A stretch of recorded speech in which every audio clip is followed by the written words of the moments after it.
എനിക്കിന്നൊരു cute എന്ന miniature ആയിട്ടുള്ളൊരു frame. അതിനായിട്ട് കുറച്ച് കളർ പേപ്പേഴ്സ് വേണം. ഞാനിവിടെ ഈ കളേഴ്സിലെ പേപ്പേഴ്സാണ് എടുക്കുന്നത്. ആദ്യം തന്നെ നമുക്ക് ഫ്ലവർ പോട്ട് ഉണ്ടാക്കാം. നമ്മൾ വിചാരിക്കും പോലെ വരാൻ വേണ്ടിയിട്ട് കുറച്ചധികം സ്ട്രിപ്സ് വേണം. എന്നിട്ട് ആ സ്ട്രിപ്സിനെയൊക്കെ വരി വരിയായിട്ട് വെച്ചിട്ട് ഒട്ടിച്ചു കൊടുക്കുക.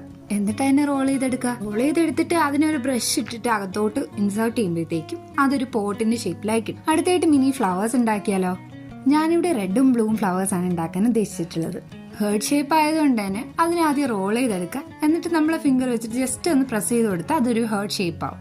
ഒരു പേപ്പറിൽ തന്നെ അത്യാവശ്യം വീതി ഉണ്ടെങ്കിൽ നമുക്ക് 2 എണ്ണമായിട്ട് എടുക്കാം. അപ്പൊ അതിനെ കട്ട് ചെയ്ത് കൊടുത്താൽ മതി. ഇനി ബ്ലൂ വെച്ചിട്ട് ഇതേ സെയിം പ്രോസസ്സ് റിപ്പീറ്റ് ചെയ്യാം. അങ്ങനെ കുറച്ച് ഫ്ലവേഴ്സ് ഉണ്ടാക്കിയിട്ടുണ്ട്. ഇനി അതിന്റെ ലീവ്സ് കൊടുക്കണം.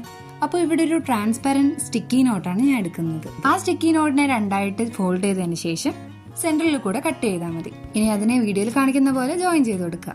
ഞാനൊരു യെല്ലോ ഗ്രീൻ കളർ ലീവ്സ് ആണ് കൊടുത്തിട്ടുള്ളത്. ഞാൻ 2 പോട്ട് ഉണ്ടാക്കിയിട്ടുണ്ട്. അതിനകത്തേക്ക് ഇത് 2ഉം വെച്ച് കൊടുത്തു. ഇനി ഞാനത് സെറ്റ് ചെയ്ത് കൊടുക്കാൻ പോകുന്ന ഒരു മിനി ഫ്രെയിമിലാണ്. ഫ്രെയിമിന്റെ വീഡിയോ വേണമെന്നുള്ളവർ കമന്റിൽ പറയാം. ഞാൻ മുന്നേ തന്നെ ഒരു വലിയ ഫ്രെയിം ഉണ്ടാക്കുന്ന വീഡിയോ ചെയ്തിട്ടുണ്ട്. അപ്പോൾ അത്രേ ഉള്ളൂ ഇന്നത്തെ വീഡിയോ. എല്ലാവർക്കും ഇഷ്ടപ്പെട്ടെന്ന് വിചാരിക്കുന്നു. അല്ലെങ്കിലും ഈ കുഞ്ഞുകുഞ്ഞത്തെ സാധനം ഉണ്ടാക്കുമ്പോൾ എനിക്ക് ഇച്ചിരി കുഴപ്പമാണ്. എന്തായാലും ഒപ്പിച്ചെടുത്തു. അപ്പോൾ thank you for watching. Support my channel.